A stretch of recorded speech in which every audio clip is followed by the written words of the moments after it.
Hello everyone. आज के lecture में हम कुछ एरर के टाइप्स देखेंगे।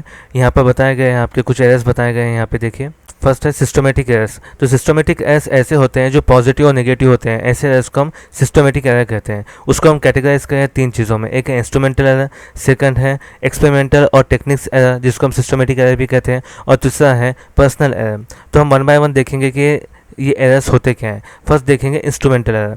Instrumental errors that arises from the errors due to impact design or calibration of the measuring instrument, zero error in the instrument। अब देखिए यहाँ पर फॉर एग्जांपल ये जो एरर्स होते हैं इंस्ट्रूमेंटल एरर, ये मैन्युफैक्चरिंग जब मैन्युफैक्चर करती है कोई कंपनी को, फॉर एग्जांपल कोई कंपनी एक स्केल को मैन्युफैक्चर करती है और उस टाइम पे क्या होता है, स्केल के बनाने के टाइम पे उस कैलिब्रेशन बराबर होता नहीं है, यानी 0 पॉइंट है ना बराबर से मार्क नहीं होता है, या फिर कोई लाइन है वो छोटी बड़ी हो जाती है, उसमें प्रिंटिंग एरर हो जाते हैं, जिसकी वजह से क्या होता है ये एरर प्रोड्यूस होते हैं। तो इंस्ट्रूमेंटल एरर क्या होता है, जो ऐसे एरर्स जो क्या होते हैं मैन्युफैक्चरिंग टाइम पर वो प्रोड्यूस होते हैं। जैसे कि फॉर एग्जांपल यहाँ पे हम जो स्केल के एक एग्जांपल लिए, और यहाँ पे क्या होता है स्केल के ऊपर मार्किंग की जाती है, ठीक है, स्केल पे कुछ मार्किंग की जाती है, और फॉर एग्जांपल उस टाइम पे कुछ मशीन में कुछ है ना डिफेक्ट आ गया, और क्या हुआ प्रिंटिंग मशीन ने क्या की, यहाँ पर कोई लाइन को थोड़ी सी मोटी ड्रॉ कर दी, या फिर क्या किया उसने कुछ लाइन है ना आगे पीछे हो गए, या उसका जो रखने का स्केल जो रखने का था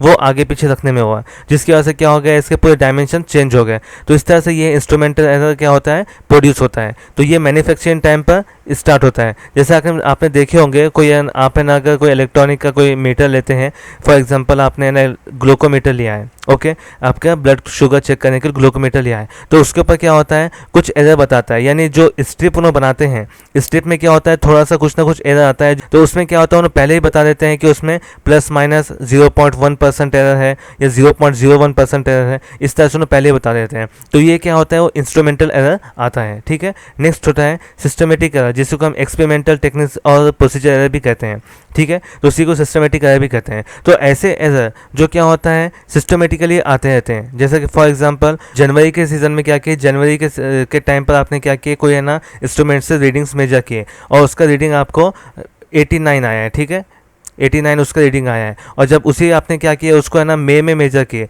तो उसका रीडिंग अगर है ना 88.9 आएगा, तो ये आपका क्या हो जाएगा, ये सिस्टमेटिक एरर में आएगा, और जो क्या है ना प्रोसीजर की वजह से होता है, ठीक है। तो जो सिस्टमेटिक एरर है उसको हम क्या कहते हैं रिड्यूस कर सकते हैं, उसके ना क्या कहते हैं टेम्परेचर कंट्रोल करके, और फिर ना उसको है ना जो सही तरीके से मेंटेन करके या फिर प्रोसीजर को मॉडिफाई करके हम क्या कहते हैं सिस्टमेटिक एरर को रिड्यूस कर सकते हैं। नेक्स्ट है पर्सनल एरर। तो पर्सनल एरर क्या होता है, देखिए हर एक का अलग अलग अपना बायस होता है। फॉर एग्जांपल एक है ना मीटर मेजरमेंट करना है आपको, आपने यहाँ पे एक स्केल रखी है और उसके ऊपर आपने क्या कहना है मीटर को मेजर करना है, और यहाँ पे इस तरह से उसके रीडिंग्स है, और आपने क्या किया इसको इस तरह से 0 की तरफ सेट करके यहाँ पे रख दिया है, और उसका रीडिंग जो है वो 2.25 है, और आपने क्या किया अभी आपका बायस है, आप यहाँ पे 0 पे उसको सेट कर दिया है। उसके बाद अब आप यहाँ पे देखिए यहाँ पे जो स्केल है स्केल के ऊपर कैसा हो रहा है कि यहाँ पे 1 हो गया, यहाँ पे 2 हो गया, और यहाँ पे 2.25 है, हाँ क्या, यानी 2.25 है मतलब 2.2 तक की तो हम रीडिंग बराबर बोल सकते हैं, लेकिन पॉइंट जो आगे का जो 5 है 0.05 का जो है तो वो हम बराबर बोल नहीं सकते हैं। तो क्या होता है ये पर्सनल के ऊपर डिपेंड करता है कि उसको 2.3 कंसीडर किए या फिर 2.25 कंसीडर करें, ओके। तो ये जो आता है पर्सनल एरर में आता है, ठीक है। तो ये जो है वो प्रॉपर सेटिंग नहीं होने की वजह से या फिर आपका ना केयरलेसनेस की वजह से भी आपका क्या है ये एरर प्रोड्यूस होता है। जैसे कि फॉर एग्जांपल आपने क्या किया है, आपको प्रेशर मेजर करना है, प्रेशर मेजर करने का ये आपका मीटर है, ओके, और आपने क्या किया इस तरह से रीडिंग यहाँ पे बता रहा है प्रेशर की, और आपने क्या किया इस डायरेक्शन से देखे तो आपको क्या है रीडिंग यहाँ पे है ना थोड़ी सी लगई, तो आपने क्या किया इसका यहाँ पे एक है ना रीडिंग आई बोल के आपने क्या है मेजर कर दिया, और कोई पर्सन आया और उसको यहाँ से देखा उसको तो उसको रीडिंग यहाँ थोड़ी सी यहाँ पर लग रही है, तो क्या हो जाएगा ये पर्सन टू पर्सन ये है ना एरर चेंज हो जाएगा। तो ये दोनों के क्या हो जाएगा, ये केयरलेसनेस की वजह से हो जाएगा या फिर उनके डायरेक्शन और देखने का डायरेक्शन की वजह से हो जाएगा। आपको अगर सही रीडिंग है तो आपको क्या करना पड़ेगा, उसके अपोजिट आकर यहाँ से देखना पड़ेगा, तो क्या हो जाएगा आपको सही रीडिंग मिलेगी। लेकिन एक पर्सन ने यहाँ से देखा लेफ्ट साइड से, एक पर्सन ने राइट साइड से देखा, और उसके बाद जो रीडिंग्स है दोनों की चेंज आएगी, तो ये हो जाएगा आपका पर्सनल एरर, ओके। तो इस तरह से ये एरर्स होते हैं। चलिए नेक्स्ट देखते हैं। नेक्स्ट है रैंडम एरर। तो रैंडम एरर क्या होते हैं, The random errors are those errors which occurs irregularly and hence are random with respect to sign and size. These errors arises due to the random of unpredicted fluctuations in experimental conditions. देखिए यहाँ पे कैसा होता है, for example आपके क्या है, आपने कोई है ना इलेक्ट्रॉनिक मीटर यूज़ कर रहे हैं और वो आपके है ना करंट के ऊपर चलता है। इलेक्ट्रॉनिक मीटर यूज़ करें, आपने क्या किया, उसको 230 वोल्ट है ना सप्लाई दे दिया है और आप है ना स्टार्ट कर दिए। और उस टाइम पे जब आप मेजरमेंट कर रहे हैं, उस टाइम पे जो जो ये वोल्टेज का है ये फ्लक्चुएशन हो रहा है, मतलब 220 हो रहा है, कभी 230 हो रहा है, 220 हो रहा है, इस तरह से चेंज हो रहा है। तो उसका जो इफेक्ट होगा वो उसका इफेक्ट आपके एक्सपेरिमेंट के मेजरमेंट के ऊपर भी होगा, यानी आप जो मेजरिंग कर रहे हैं, जो जिसका जो रीडिंग्स ले रहे हैं उसके ऊपर भी इसका इफेक्ट होगा।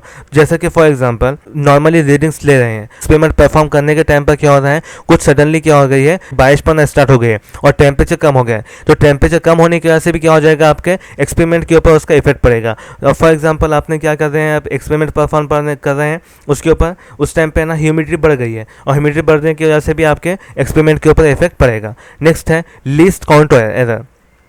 लीस्ट काउंट का मतलब होता है the smallest value that can be measured by measuring instrument. अब देखिए फॉर एग्जांपल हमको क्या करना है, एक स्केल के हमने अभी एग्जांपल लिए थे, हमने क्या करना है यहाँ पे स्केल के ऊपर कुछ मेजर करना है वैल्यूज़, ओके, कुछ हमको वैल्यू करना है, वैल्यूज़ को क्या करना है, मेजर करना है। तो हमारे को पता है कि जो वैल्यूज़ हम मेजर कर सकते हैं स्केल की तरह, यानी 1 mm के हिसाब से मेजर कर सकते हैं। ये सिंपल स्केल है, तो 1 mm के हिसाब से क्या होती है, चेंज होती है।